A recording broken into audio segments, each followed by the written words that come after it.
అందరికీ praise lord. ఈరోజు September 20వ తారీఖు దేవుని వాక్యదానాన్ని మనము చూసుకుందాం.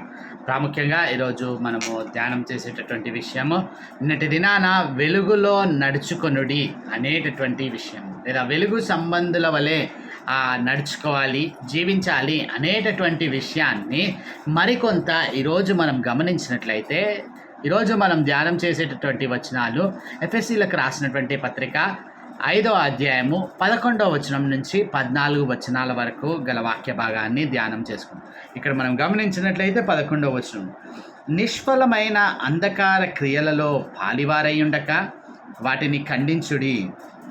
ఏలయనగా అట్టి క్రియలు చేయువారు రహస్యమందు జరిగించు పనులను గూర్చి మాటలాడుటైనను అవమానకరమై ఉన్నది. సమస్తమును ఖండింపబడి వెలుగు చేత ప్రత్యక్షపరచబడును.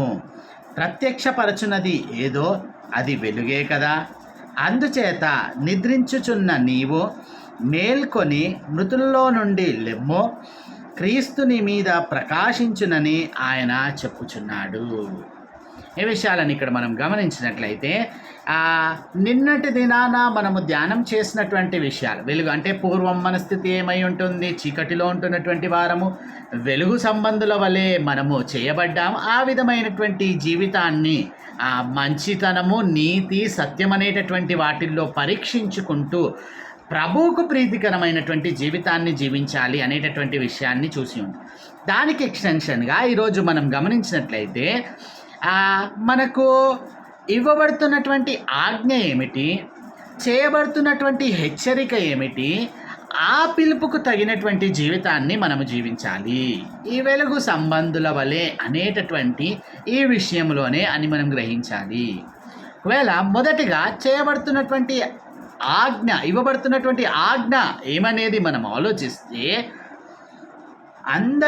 నిష్ఫలమైన అంధకార క్రియలలో పాలివారై ఉండక, and do not participate in the unfruitful deeds of darkness.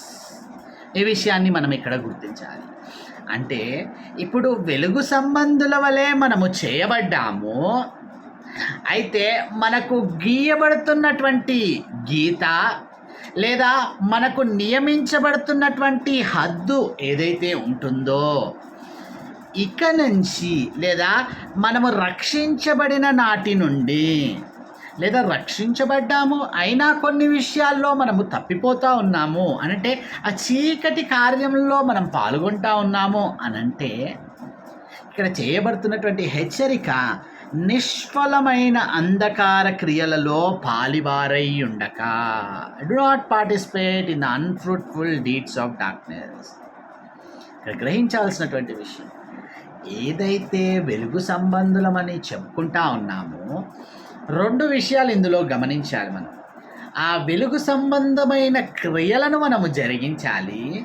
అట్లాగే ఇవి ఎంత నిక్కచ్చిగా, ఎంత మోతాదులో, ఎంత పర్సంటేజ్లో మనం జరిగించాలని కట్టుబడి ఉంటామో, అట్లాగే ఈ అంధకార క్రియలను కూడా అదే రీతిలో మనము వాటికి దూరంగా ఉండాలి. ఈ విషయాన్ని ఇక్కడ మనం గుర్తించాలి. ఆలోచించాల్సినటువంటి సత్యాన్ని గనక మనం ఇక్కడ గ్రహించినట్లయితే,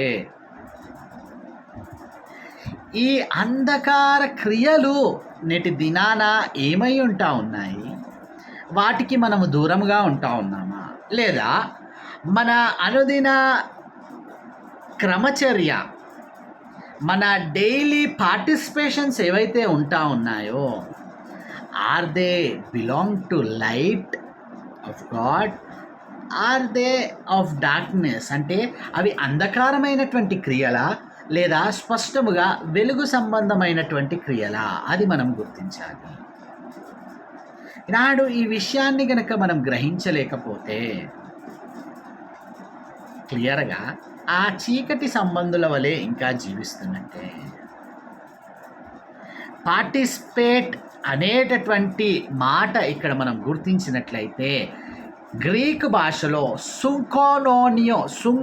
సుంకోయినోనియో అంటే అందులో పాలు పంపులు పొందడం, to be a partaker together with others.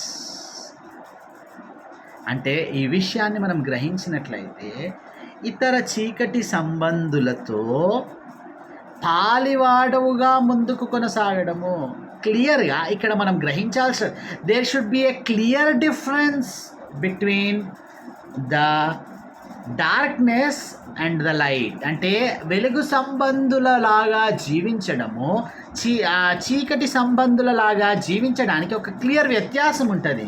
అంటే నువ్వు వెలుగు సంబంధుల వలె జీవిస్తూ ఉన్నావు అనేది ఇక్కడ పరీక్షించుకొనగలిగితే నీవు ఎప్పుడు కూడా చీకటి సంబంధులతో పాలివాడవుగా ఉంటూ ప్రయాణము చెయ్యవు.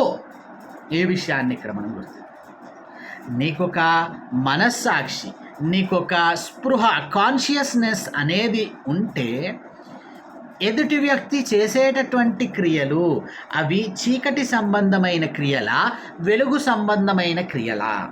ఆ చీకటి సంబంధమైన క్రియలని తెలిసి నువ్వు వారితో పాలిభాగస్తులుగా ముందుకు కొనసాగుతున్నట్లయితే you are clearly rejecting the command of God.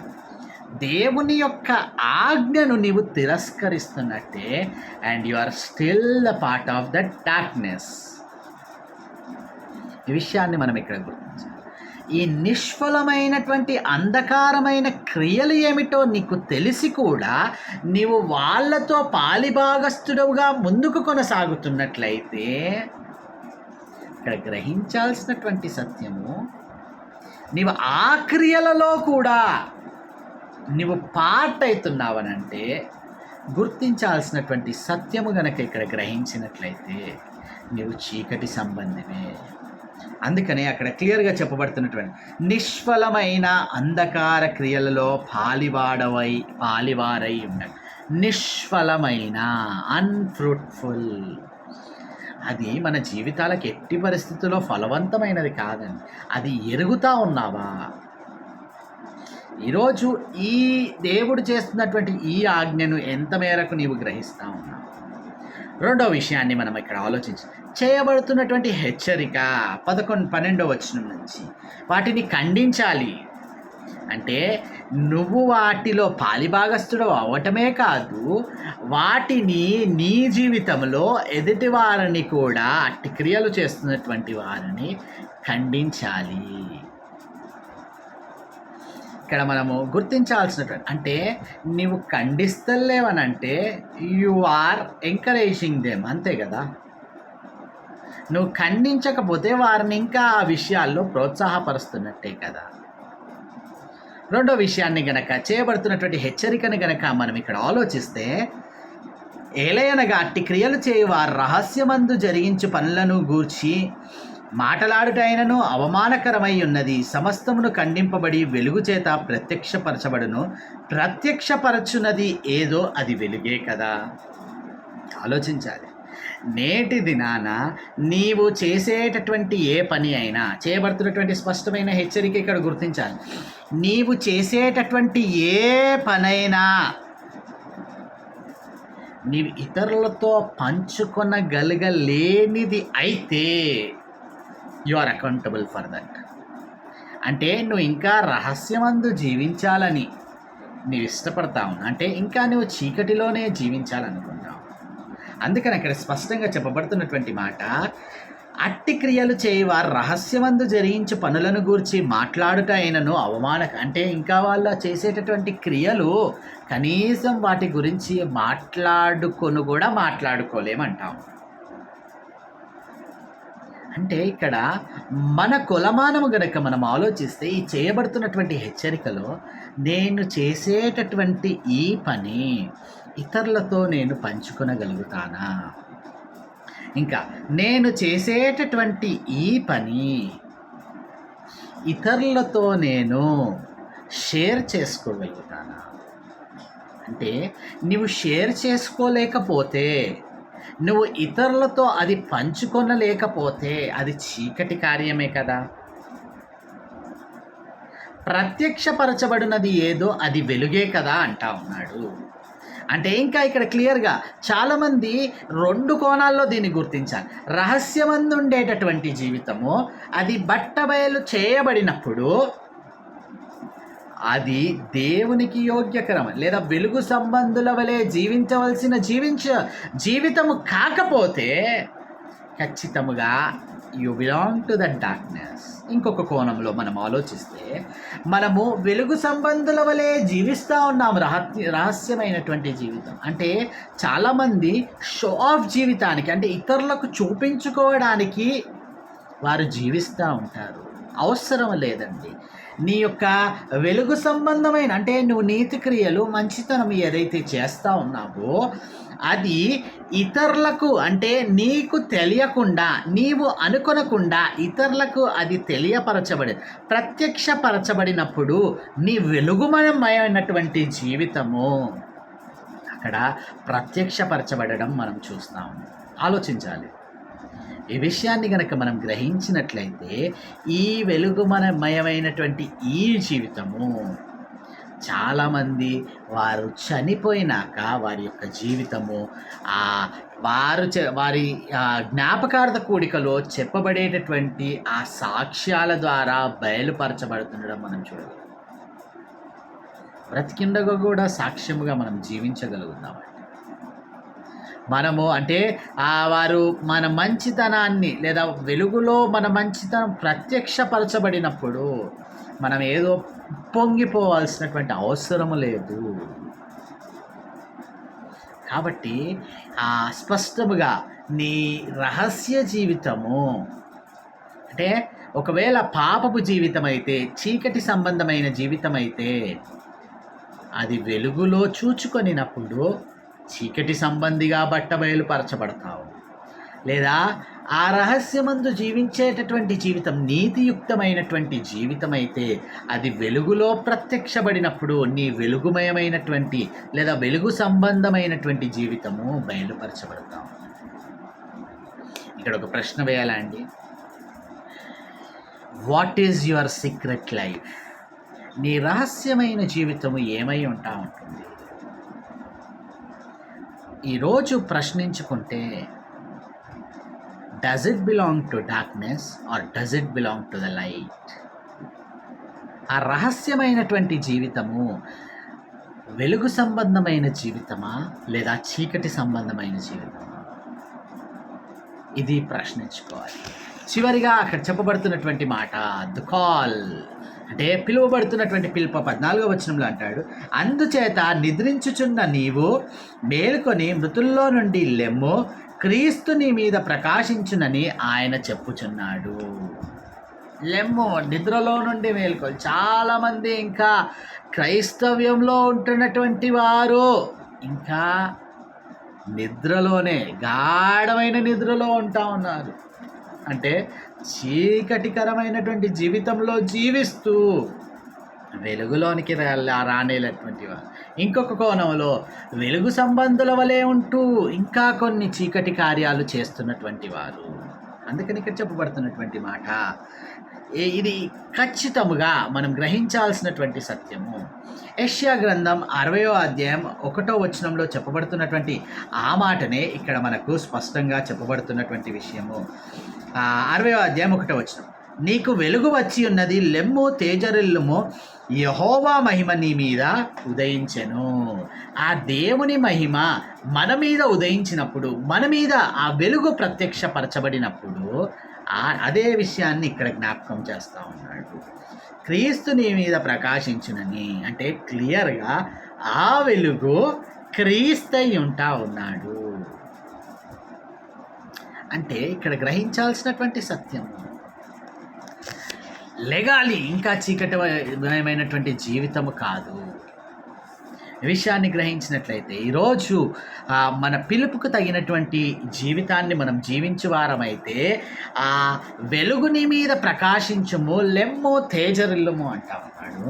ఆ వెలుగు క్రీస్తు మన జీవితాల్లో ప్రకాశించినప్పుడు అక్కడ చెప్పబడుతున్నటువంటి మాట మనం జ్ఞాపకం చేసుకుంటే దీపము వెలిగించబడి దీపస్తంభం మీద పెట్టబడుతుంది కానీ కొంచెం క్రింద కాదు కదా. నీ జీవితము ద్వారా నీవు క్రీస్తు ద్వారా కలిగి ఉంటున్నటువంటి ఆ వెలుగును ఇతరులకు ప్రజ్వలింపజేసేటటువంటి విధముగా నీవు ఉంటావు. ఈనాడు దట్ ఈజ్ అవర్ కాల్ అండి. నీ జీవితంలో ఆ వెలుగు ప్రకాశించబడింది. If you are not useful to anyone, నువ్వు ఎవరికి ప్రయోజనకరంగా లేకపోతే definitely you are missing the essence of this call. ఈ యొక్క పిలుపులో ఆ పరిమళ వాసనగా ఇతరులకు వెలుగునిచ్చే విధముగా నీవు జీవించలేకపోతే నీవు ఆయన పిలుపులో పక్కదారి పడుతున్నట్టే. కాబట్టి సత్యాన్ని గ్రహించాలి. అక్కడ చేయబడుతున్నటువంటి ఆజ్ఞ ఏమిటి? ఖచ్చితంగా ఆ అంధకార క్రియలను మనము ఖండించాలి. వాటిలో పాలివారై ఉండొద్దు. అట్లా చేయబడుతున్నటువంటి హెచ్చరిక గనక మనం ఆలోచించినట్లయితే, అక్కడ స్పష్టంగా చెప్పబడుతున్నటువంటి మాట గనక మనం చూసినట్లయితే, రహస్యమైనటువంటి జీవితం ఏమై ఉంటా ఉంటుంది. అది చీకటిమయమా, వెలుగుమయమా? అట్లాగే చివరిగా వెలుగు ఆ ప్రకాశించినప్పుడు లెమ్ము తేజరిల్లుము, ప్రజ్వలింప చేయాలి. అది మన పిలుపు. ఈ విషయాలు గ్రహిస్తూ ఉన్నామా? కాబట్టి ఈ వెలుగులో నడుచుకోవడంలో దీనిని మనం గ్రహించి జీవించు వారమై ఉండాలి. ప్రార్థన చేస్తాం. అత్యంత కృపగల దేవ, అయ్యా ఈనాడు మా ఎదుట వేయబడుతున్నటువంటి ప్రశ్న, అయ్యా to the point, what is our secret life? రహస్యముందున్నటువంటి మా జీవితం ఏమిటి? అది వెలుగుమయమా, చీకటిమయమా? అయ్యా ఇట్టి విషయాల్లో పరీక్షించుకొనడానికి మీ కృపలో భద్రపరుచుకోవడం. అయ్యా ఒకవేళ జీవించు వారమై ఉండకపోతే సరి చేసుకొని నీ ఎదుట ఒప్పుకొని, అయ్యా వెలుగు సంబంధులై వెలుగుమయమైనటువంటి జీవితం ఇతరులకు ప్రజ్వలింప చేయడం, తేజరిల్లుము అంటా ఉన్నాం. యాక్టి విధమైనటువంటి జీవితం జీవించడానికి మీ కృపలో భద్రపరచుకోమని యేసు నామములో ప్రార్థించి అడిగి వేడుకుంటున్నాం తండ్రి. ఆమేన్.